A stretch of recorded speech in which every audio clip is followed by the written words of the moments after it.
Welcome to Global Facts. Please subscribe and hit the bell icon for more breaking updates. Why are there not more people talking about the Philippines' bold new map that's challenging China's claims in the South China Sea? The Philippines has redrawn its national map, unveiling a striking new vision of its maritime boundaries. This move is not just a technical update, it's a powerful assertion of national identity and territorial integrity, coming at a time when the region's waters are more contested than ever before. By releasing this map, Manila is directly challenging China's sweeping claims over the South China Sea, a region long fraught with tension and competing interests. The new map rejects Beijing's controversial 9-dash line, which China has used for years to justify its expansive claims that overlap with those of several Southeast Asian nations. In doing so, the Philippines is making a bold statement about sovereignty, international law, and its willingness to stand up for its rights under the United Nations Convention on the Law of the Sea. This move comes amid rising tensions and military posturing in the region, where naval vessels from multiple countries regularly patrol and sometimes confront each other in disputed waters. By publishing the map, Manila thrusts the dispute into the global spotlight, inviting scrutiny and support from the international community. The Philippines is daring China to respond, whether through diplomatic channels, economic pressure, or even military force, raising the stakes for both sides. The South China Sea is a vital maritime artery, serving as a crucial passageway for global commerce and energy supplies. With trillions of dollars in trade passing through these waters every year, any conflict or instability here could send shockwaves through global supply chains, affecting economies far beyond Asia. The Philippines' action has far-reaching implications, not only for its own security but for the entire international order in the Indo-Pacific. Major powers like the United States are watching closely, as their own interests and alliances are deeply intertwined with the outcome of this dispute. China's response has been swift and unmistakably military, with combat drills and increased naval activity near flashpoints like Scarborough Shoal. These maneuvers highlight the gravity of the standoff, as both sides signal their readiness to defend their claims, by force if necessary. Manila's new map is more than just a document, it's a line in the water, a declaration that the Philippines will no longer accept creeping encroachment on its territory. The government is ramping up patrols and public messaging, signaling a new era of vigilance and resistance in the face of external pressure. The world is watching to see how far each side will go to defend its claims, and whether diplomacy or confrontation will ultimately prevail. This cartographic clash could reshape alliances, redraw security arrangements, and set the tone for the Indo-Pacific's future for years to come. The South China Sea dispute is rooted in decades of overlapping claims and strategic ambitions. This body of water, spanning over 3.5 million square kilometers, is one of the most hotly contested regions in the world. China's 9-dash line, first drawn in 1947, covers nearly 90% of the sea and overlaps with the exclusive economic zones of the Philippines, Vietnam, Malaysia, and Brunei.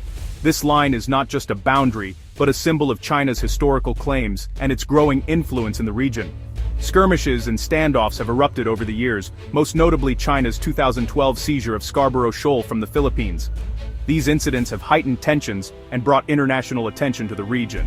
The area, rich in fish, oil, and gas, is vital for the Philippines' economic security. The resources found here are crucial for the livelihoods of millions of people and the economic stability of the surrounding nations. Chinese Coast Guard and militia presence has restricted Filipino fishermen, fueling anger and hardship. These actions have led to protests and calls for stronger international intervention. For China, the 9-dash line is a matter of historical right. It represents centuries of maritime history and territorial claims that date back to ancient times. For Southeast Asian nations, it's a threat to sovereignty and modern law. They view China's claims as an encroachment on their territorial integrity and a violation of international maritime law.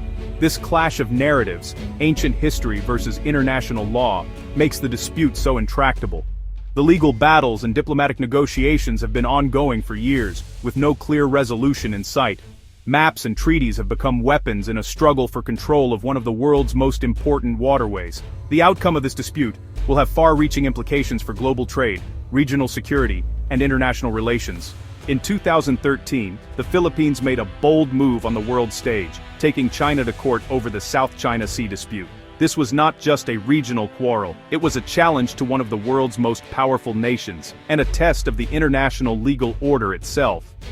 The Philippines challenged China's sweeping 9-line claim under the United Nations Convention on the Law of the Sea, or EEZs. This legal framework, signed by over 160 countries, was designed to keep the world's oceans open and fair, setting clear rules for maritime boundaries and resource rights. In 2016, after years of hearings and evidence, the tribunal at The Hague ruled overwhelmingly in Manila's favor. The judges declared China's historic claims baseless, affirming the Philippines' rights to its exclusive economic zone and fishing grounds. For many Filipinos, it was a moment of national pride and hope for a more secure future. But China flatly rejected the ruling, refusing to participate in the proceedings and dismissing the outcome as invalid. Instead of backing down, Beijing ramped up its activities, building artificial islands, militarizing outposts, and sending warships to patrol the contested waters, further escalating tensions in the region. The international legal system was put to the test. If a superpower can simply ignore a binding ruling, what does that mean for the authority of international law? The world watched as the credibility of global institutions hung in the balance, raising questions about justice, fairness, and the rule of law. For Manila, the tribunal's decision remains a cornerstone of its foreign policy. Yet, successive Philippine governments have struggled to balance the legal victory with the economic and diplomatic realities of dealing with China, sometimes downplaying the ruling in hopes of securing investment and trade. Now, with the unveiling of a new official map, Manila is making its strongest assertion yet. By embedding the tribunal's principles into its national identity, the Philippines is sending a clear message. Its sovereign rights are not up for negotiation or erasure. By making the ruling part of its official cartography, the Philippines signals to its people and the world that it will not let this legal victory fade into history. The map is more than lines on paper. It's a symbol of resistance and a claim to justice. The world now faces a crucial test. Will the future of the South China Sea be decided by the rule of law or by the force of power? The answer will shape not just regional peace, but the very foundations of the international order. Scarborough Shoal is once again the epicenter of rising tensions. China has tightened its grip, deploying new buoys and declaring a nature reserve, moves Manila calls illegal attempts to cement control. Each buoy and patrol is part of China's salami-slicing strategy. Small steps to normalize its presence without open conflict. Recent months have seen dangerous encounters, including aggressive Chinese interceptions of Philippine patrols and ramming incidents. The nature reserve narrative is seen as a pretext to legitimize occupation, offering little comfort to Filipino fishermen barred from their traditional grounds. Manila vows to raise the issue in talks, but Beijing's confidence is clear. The standoff at Scarborough Shoal is a stark reminder of who currently controls the waters. China's response to the new Philippine map was immediate and forceful. Military drills near Scarborough Shoal. The PLA showcased advanced ships, fighter jets, and bombers armed with anti-ship missiles, signaling readiness for combat. These exercises are designed to intimidate Manila and warn the United States. China will enforce its claims by force if necessary. Artificial islands in the Spratlys now serve as military outposts, extending China's reach deep into the sea. The psychological impact is clear. Beijing wants to deter challenges and cement its dominance. Legal victories and new maps mean little against overwhelming military power. China's strategy is to create a chilling effect, discouraging resistance, and normalizing its control. The region is now a dense web of military power, with the risk of escalation ever present. Despite military standoffs, Manila and Beijing are negotiating a Coast Guard cooperation agreement. The goal: manage flashpoints and reduce risks through clearer rules and communication. Critics fear the deal could legitimize China's presence and undermine the 2016 tribunal ruling. Trust is scarce, and China could use the MOU for propaganda while continuing coercion at sea. As ASEAN chair in 2026, the Philippines must balance national interests with regional unity in code of conduct talks. The outcome will shape ASEAN's ability to stand up to China, or risk division and irrelevance. Manila's diplomatic tightrope is about more than its own claims. It's about the region's security future. Analysts warn the risk of miscalculation in the South China Sea is at its highest in years. The Philippines' assertive policy, China's military response, and U.S. involvement have created a volatile environment. China's drills and new buoys are classic facts on the water. incremental steps to build de facto control.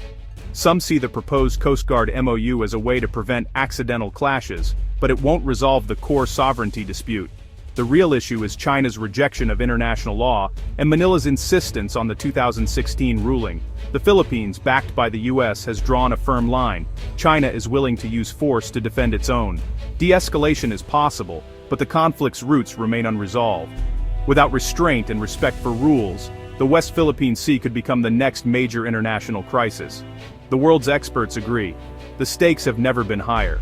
The Philippines-China standoff is shaking Southeast Asia and the world. ASEAN faces a dilemma: support Manila and risk angering Beijing, or stay divided and lose credibility. The South China Sea is a global trade artery. Any conflict could disrupt supply chains and economies worldwide. The crisis tests the international order, with the US and allies increasing their presence to uphold freedom of navigation. ASEAN's unity is on the line. Failure to act could diminish its relevance.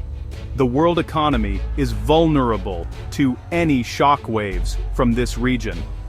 The standoff is now a contest between rule of law and the principle of might makes right. The outcome will shape the future of global security and commerce.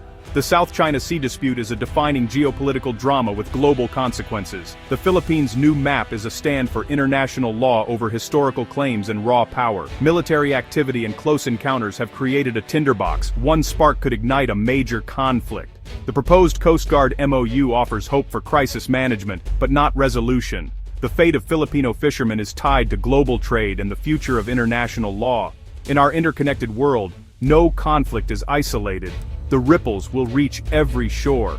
The world must stay informed, support peaceful solutions, and defend the rules-based order. The course of the 21st century may be charted in these contested waters.